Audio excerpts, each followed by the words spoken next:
Allez, bah, c'est parti. Écoute, bah, ravi de t'avoir dans cette classe virtuelle. Donc du coup, qu'est-ce qui t'emmène, à faire cette formation? Quel est ton périmètre d'activité, par rapport à ce contexte?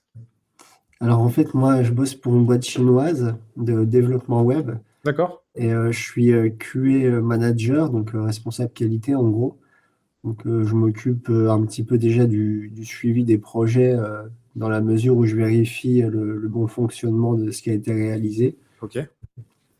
Voilà et puis je vais être amené à m'investir plus dans la gestion de projet à l'avenir. Donc là, je sais pas si je t'avais envoyé, je vais commencer par un projet avec, TechID, donc c'est une boîte qui bosse pour LVMH OK. et donc on va faire pour eux, une gestion d'audit en fait, voilà. OK. Bon, bah, bien et du coup, donc ça veut dire que tu te trempes déjà un petit peu dans la gestion de projet et tu as besoin de renforcer un petit peu tes connaissances? Oui, c'est ça. Après, enfin, j'y vais vraiment petit à petit, hein, mais oui, globalement, l'idée, c'est ça, oui, c'est de me donner plus de responsabilités, au sein de l'entreprise et de m'amener à gérer après, c'est des petits projets parce qu'on est une petite boîte. Oui. Enfin, c'est des gros projets quand même, parce qu'ils ont de l'importance, mais ça reste nous, on est 6 salariés, donc voilà, ça reste, la petite gestion, quoi, en Oui, c'est une gros. petite gestion, oui, en effet. OK. Bon, bah, très bien. Bah, écoute, ravi de t'onboarder et de partager cette formation avec toi. Sur cette première semaine de formation, est-ce que tu as des questions spécifiques, des choses, des éléments sur lesquels tu souhaites que je revienne? Sinon, je vais aussi dérouler, ce qu'on a vu cette semaine et tu pourras aussi m'arrêter, à n'importe quel moment. Moi, j'avais une petite question parce que l'exercice, j'ai pas réussi à bien le faire. C'était Oui? par rapport à la différence entre une décision et une information. OK. Voilà. Alors J'ai pas bien saisi la différence entre les deux. c'était par rapport au type de réunion, non? C'était ça? Il me semblait? Je saurais plus te dire. Après, dans l'absolu, hein, lorsqu'on partage, une information et que lorsqu'on demande une décision, c'est vraiment 2 aspects qui sont vraiment différents. L'information a pour but de communiquer un statut, un périmètre clair, ou en tout cas une progression. Donc c'est ce que le projet va lui, partager sur la photo, grosso modo. On en est là, voilà ce qui a été livré, voilà ce qui reste à faire, voilà ce qui vient d'être fait. OK. La partie de décision, va plus être de l'ordre la gestion de projet à réaliser que, pour réaliser, une partie de ce projet, hem, on ne pourra pas le faire s'il n'y a pas une décision d'arbitrage par rapport à soit allouer plus de budget parce qu'on a besoin de plus de budget pour le faire, ou soit Mmh. par rapport à un choix stratégique en termes de design, par exemple. Grosso modo, on s'est dit alors tu es dans le web, on s'est dit qu'on allait faire un site avec, telle technologie qui allait permettre, tel partage d'informations, sous tel moyen de communication et on se rend compte en faisant que finalement, c'est peut-être pas ce qui est le plus judicieux. Ce qui est le plus judicieux, c'est peut-être autre chose et ce autre chose, nécessite qu'on passe un peu plus de temps à analyser pour pouvoir le réaliser. Donc ce plus de temps se convertit en à la fois un impact sur le planning, mais aussi un impact sur le budget. Et donc cette demande de décision qu'on expose à l'autorité de changement et donc aussi aux commanditaires, c'est de dire, Mmh. «Le choix de design, je vous propose qu'on le change. Est-ce que vous êtes d'accord qu'on le change? Qu'on impacte le budget et qu'on impacte le planning?» Voilà, ça c'est une là, en termes de formalisme, voilà comment la décision va être proposée. Mmh. D'accord. Donc en effet, lorsqu'on partage un comité de pilotage, par exemple, c'est soit de la formation, soit de la décision. Majorité, c'est de l'information et on peut avoir en effet des demandes de décision. Mmh. OK, je vois mieux. Est-ce que tu avais d'autres questions? Non, non. Allez, écoute, je vais partager mon écran.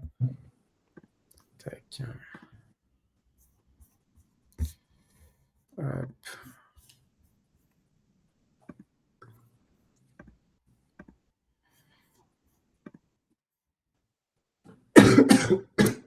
Allez, est-ce que tu vois bien mon écran? Ah oui, c'est bon. Allez, nickel. Donc, l'idée de la semaine 1, c'est le démarrage du projet. Donc le démarrage, c'est une étape importante Pourquoi? Parce que ça permet une bonne rampe de lancement.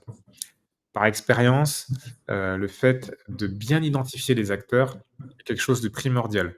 Alors, c'est peut-être pas l'action qu'on réalise en tout premier, parce que lorsqu'on arrive, pardon, dans un contexte, client, on n'a pas forcément connaissance de toutes les personnes qui existent, hein, par rapport au projet.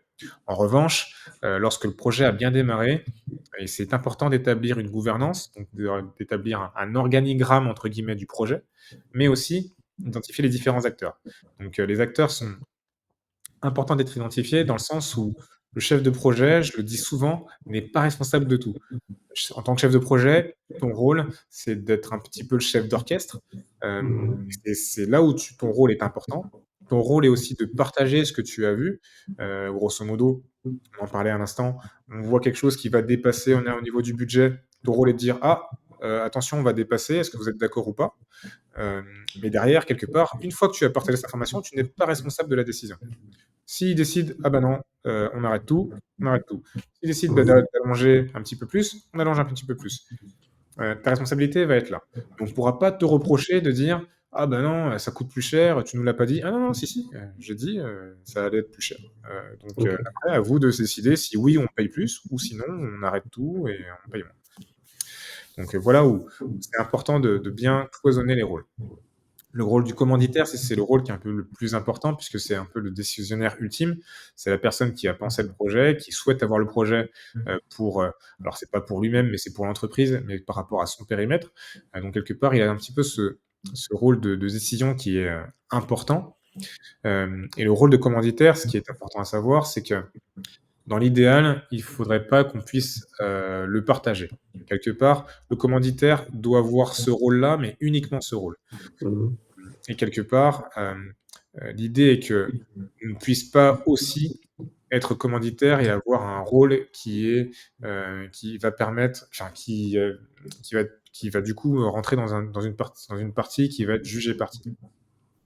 Dans tous les rôles que tu vois à l'écran, il y a des rôles qui sont catégorisés plutôt clients et d'autres plutôt fournisseurs. C'est toujours bien d'être toujours du même côté de la barrière. Grosso modo, un chef de projet peut avoir plusieurs rôles. Il peut être à la fois chef d'équipe, il peut être responsable fournisseur, il peut être support projet. C'est un petit Mmh. peu logique.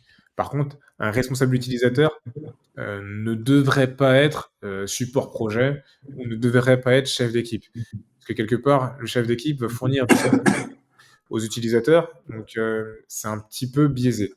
Mais on peut avoir des contextes où en fait, c'est des besoins pour soi-même. Quelque part, toi qui es dans le web, hein, je vais beaucoup reprendre ton exemple du coup, si l'idée du projet est de mettre à jour un périmètre de sécurité pour une norme web, quelque part, c'est pertinent que tu sois à la fois responsable utilisateur parce que c'est toi qui vas utiliser ces services, mais aussi, chef de projet parce que quelque part, ben, tu vas piloter le projet, mais derrière, c'est aussi toi qui vas l'utiliser. Donc, voilà, quelque part, c'est des petits projets dans lesquels on pourrait se dire: «Bon, c'est pas très grave si tu es à la fois du côté client et du côté fournisseur». Mmh. En règle générale, c'est bien d'avoir ce cloisonnement. Commanditaire, c'est côté client, responsable utilisateur, c'est côté client et tout le reste, c'est côté fournisseur. Donc après, il y a que l'autorité de changement qui est un petit peu un rôle à part, c'est plutôt un groupe de personnes et derrière ce groupe de personnes, on a beaucoup de personnes qui sont à la fois issues du côté client et du côté fournisseur, mais l'idée est de pouvoir prendre une décision pour le projet. Est-ce que, ce volet par rapport aux différents acteurs, c'est plutôt clair pour toi? Oui. Mmh. Très bien.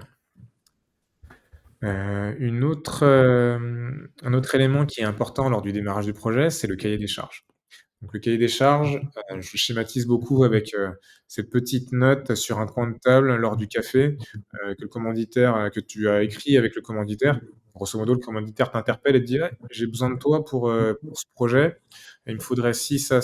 Grosso modo, il faudrait que ça coûte tant. Je le voudrais pour telle date. Hem Mmh. et bon, fais attention à telle contrainte, mais voilà, grosso modo, voilà, j'aimerais qu'on fasse ce projet-là». Donc c'est pas forcément bien normalisé au départ.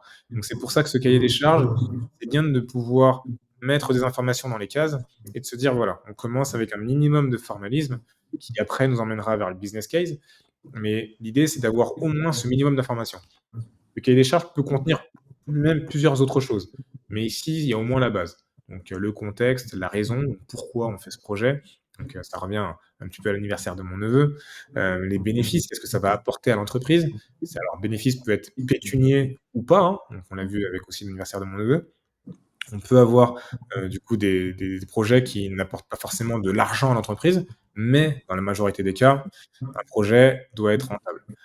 Hem, Ensuite, les contraintes et aussi le délai. Donc c'est important d'avoir ces informations-là. De ça va partir cette analyse que tu vas réaliser en tant que chef de projet avec d'autres personnes, de l'équipe. Et l'idée de pouvoir arriver à un contrat qui est formel, qui est le business case. Et donc avec le business case, on extrapole un petit peu toutes ces informations-là pour avoir quelque chose de plus détaillé, de plus précis. Et ce qu'on va ajouter entre le cahier des charges et le business case, c'est cette notion de rentabilité, donc de retour sur investissement. Donc là aussi, donc il y avait un exercice que j'ai vu que tu as fourni. Et derrière tout ça, l'idée est de le ROI, hein, qui est le retour sur investissement, et le paramètre sur lequel on va tenir plus compte pour hem, heu, valider ou pas un projet. Alors, je dis ça, mais c'est aussi, vrai comme faux, puisqu'il y a beaucoup de projets, notamment lorsqu'on parle de sécurité, ou lorsqu'on parle hem, de projets qui n'ont pas forcément tous les éléments, possibles calculables, qui vont peut-être avoir un retour sur investissement qui sera négatif, qui peuvent aussi être approuvés. Puisqu'en effet, lorsqu'on parle de sécurité, je pense que tu es bien au courant, on va pas forcément lésiner sur les moyens, par rapport à un problème de sécurité. Si on sait qu'on a une faille ou qu'on doit suivre une certaine norme, alors ça coûte de l'argent, ça va rien nous rapporter. Par contre, si on ne le fait pas, on sait qu'on peut on peut avoir un gros risque, au niveau de l'entreprise, au niveau du fonctionnement, et donc ça peut un peu avoir d'autres répercussions. C'est pour ça que souvent les projets sécurité qui ont un ROI négatif sont approuvés puisqu'ils vont permettre la bonne réalisation peut-être d'autres projets. Et un autre paramètre qui est ajouté dans le business case, c'est le volet risque. Donc c'est vrai qu'en tant que chef de projet, et en tant que projet en tant que tel, on part pas forcément la fleur au fusil. Le business case, c'est une perspective. Donc avec le business case, on dit qu'on veut aller à tel endroit, avec tel coût, avec tel bénéfice, tel contre-bénéfice. Mais dans la vraie vie, ça va pas forcément réaliser comme on le pense. Donc il faut pouvoir mettre sur la table des risques. C'est ce qui va permettre, toi, en tant que chef de projet, d'être plus crédible, par rapport au projet que tu apportes. Donc, c'est de dire: «Ben voilà, on veut réaliser ce projet. Par contre, il faut être conscient que, lorsqu'on va livrer ce projet à tel service, ils peuvent être réfractaires au changement. Donc quelque part, même si le projet est livré, ils ne l'utilisent pas, ben, c'est un frein. Donc, le projet va être livré, mais il y aura aucun bénéfice derrière, personne l'utilisera. Il peut y avoir d'autres risques qui sont prévus par rapport à ça, mais l'idée de pouvoir bien les inscrire, un minimum de 5, ça permet à l'entreprise d'être conscient que oui, il y a un engagement en termes de coûts, mais oui, il y a aussi des risques. Est-ce que tu as des questions par rapport au cahier des charges et au business case? Non, non, non, non, c'était très clair. Parfait. Et le dernier volet de cette semaine, c'était lié à la communication. Donc, je propose l'utilisation de 2 outils. Il y a la matrice et le plan de communication. Donc, il y en a un des 2 qu'on utilise le plus, c'est le plan. La matrice, on l'utilise si et seulement si on est dans un contexte qui contient un volume d'utilisateurs, ou en tout cas des personnes qui doivent être informées, qui sont très, très nombreuses. Hem, Quelque part, la matrice, ça va te permettre de recenser les groupes de personnes qui doivent recevoir une communication. En effet, si on n'est que 10 personnes au sein d'un projet, et au sein des utilisateurs, aucune pertinence, d'inscrire des groupes. On sait qui c'est, il y en a pas beaucoup, c'est pas la peine. Par contre, le plan, ça, c'est intéressant. C'est intéressant de savoir lorsque le projet se déroule, à quel moment on va envoyer quelle information, et du coup aussi à qui. Donc ça permet de dire, voilà, lorsqu'on arrive à l'initialisation, lorsqu'on a réalisé le business case, hop, qui doit être informé? On doit informer que le business case est validé. Hop, on commence l'exécution. Voilà, on démarre l'exécution. On va arriver, dans une phase où on va déployer, le site à tel service. Donc il faut que toutes les personnes qui vont, peut-être utiliser le site, peut-être en bêta testeur, soient informées que le site, est prêt ou va être prêt dans 10 jours, puisse se tenir prêt pour le réaliser. Donc voilà, l'idée de lister dans le temps, donc c'est pour ça qu'on l'appelle le plan, dans le temps, toutes les communications qu'on souhaite réaliser au sein du projet. Donc ce plan de communication, ça reste un plan qu'on a au début, donc on prépare au début, mais il peut aussi évoluer au fil du temps. On voit que durant la réalisation du projet, on se rend compte qu'on a peut-être oublié tel jalon qui était peut-être important, et du coup, on propose de dire, bah voilà, on ajoute une communication au sein du projet. Ok. Donc voilà pour cette semaine, par rapport à la formation. Est-ce que tu as des questions spécifiques? Est-ce que tu souhaites, bah, comme tu es tout seul aujourd'hui, qu'on revienne sur, un ou plusieurs exercices que tu m'as fournis? On peut, ouais. Alors tac. Allez, on va commencer par le cahier des charges. Je pense que ce sera rapide. Tac.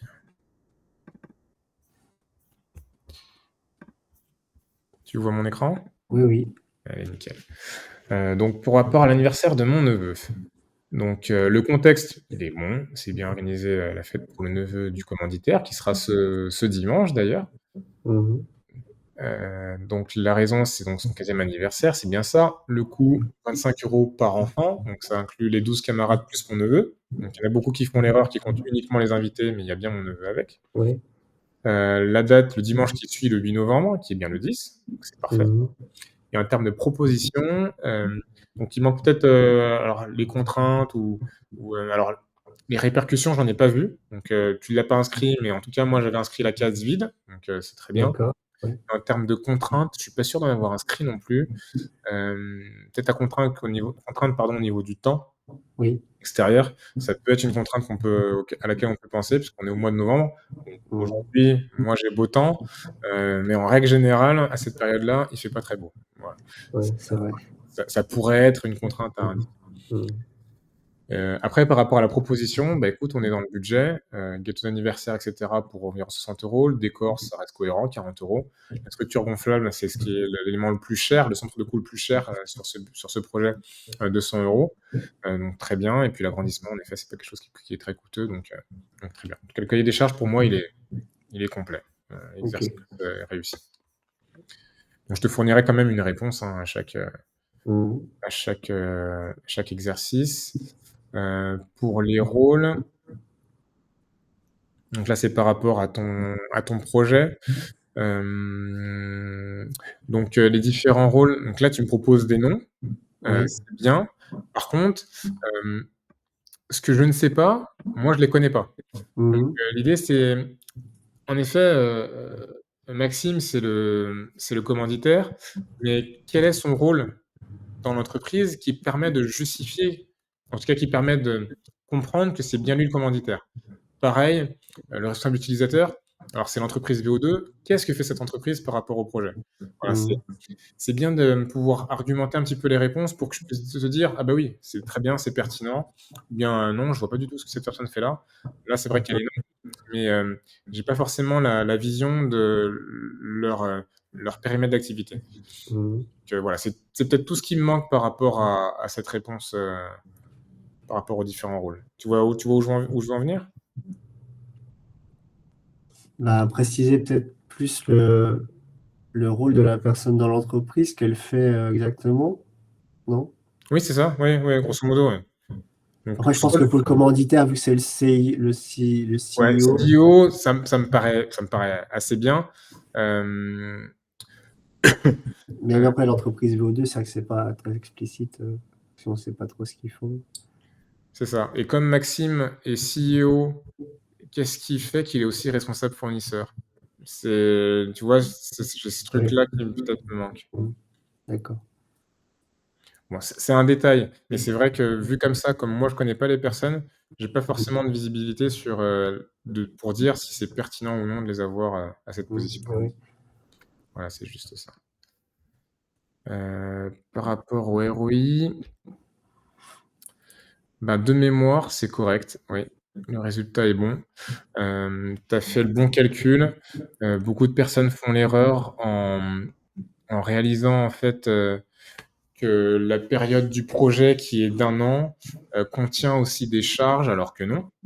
Lorsqu'on construit le bateau il est construit, il est pas forcément prêt, donc on n'a pas forcément de charges à payer à ce moment-là puisqu'on Mmh. va pas payer de charges portuaires, ni de frais de maintenance alors que le bateau n'est pas là.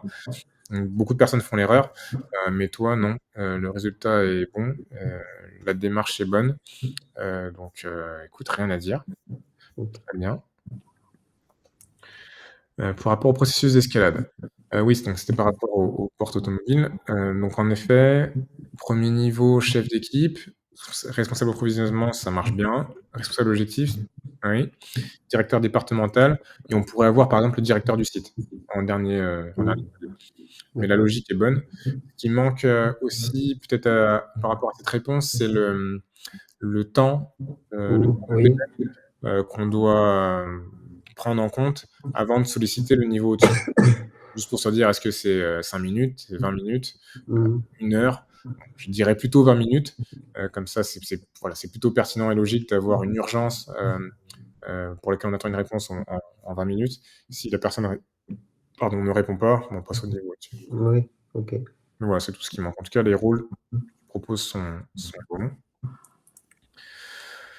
Et le plan de communication, donc là, c'est celui de ton projet. Donc, ah oui, tu as mis que l'initialisation à ce moment-là? Bah, parce qu'on en est là, en fait, on n'a pas forcément de vision parce qu'on a une vision à 3 semaines pour Ouais, l'instant et là, c'est la première semaine du projet OK, donc c'est vraiment ce qu'on va faire cette semaine, OK. Donc après si, même si la vision est aujourd'hui, uniquement sur, le début, grosso modo, on sait est-ce que tu es capable de dire, de savoir comment va se dérouler le projet grosso modo?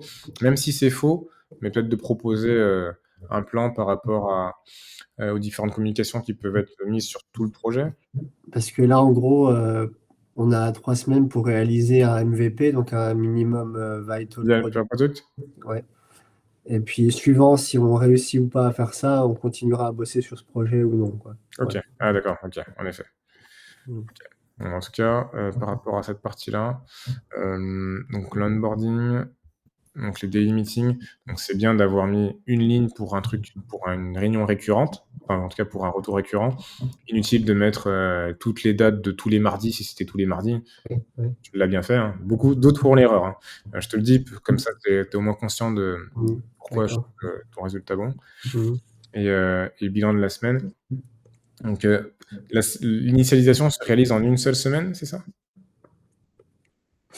Bah, en fait, on a 3 semaines pour développer le produit. OK, Donc on a une liste d'éléments à développer avec, un ordre de priorité.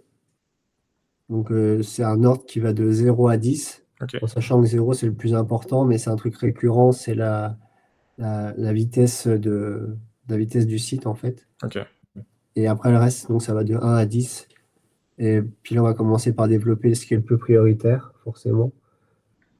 Donc notamment le login, par exemple, oui, voilà. Donc c'est en sachant que c'est un projet qui a déjà été développé, mais qui ne fonctionne pas. OK. Donc on repart pas de 0, quoi. Mais bon, le projet est quand même bancal, donc après voilà, il y a quand même du boulot à fournir, mais OK. Bon, bah, très bien.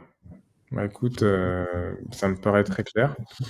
Ben, merci de m'avoir partagé tes exercices. Je t'ai proposé une réponse, alors même si pour la majeure partie, ben, c'est bon, hein, mais au moins tu as mon retour direct oui, oui. et je t'enverrai les réponses aux exercices, juste après notre session. Comme ça, tu auras de quoi retourner aussi, par rapport aux différents correctifs, mais en Mmh. tout cas, c'est bon pour moi. OK. Est-ce que tu as d'autres questions par rapport à cette semaine de formation ou par rapport à la formation en général? Non, bah, je sais qu'on se revoit vendredi, c'est ça? C'est ça, on se voit vendredi, oui, en effet. Normalement, on a une session tous les vendredis. Vendredi Oui, dernier étant férié, c'est férié, oui, oui, je l'ai mis à lundi et donc on se revoit vendredi, ouais. OK. Et ben, bon courage pour cette semaine et puis, Merci. passe une bonne semaine et puis je te dis à vendredi alors. Très bien, à vendredi. Au revoir. Allez, salut.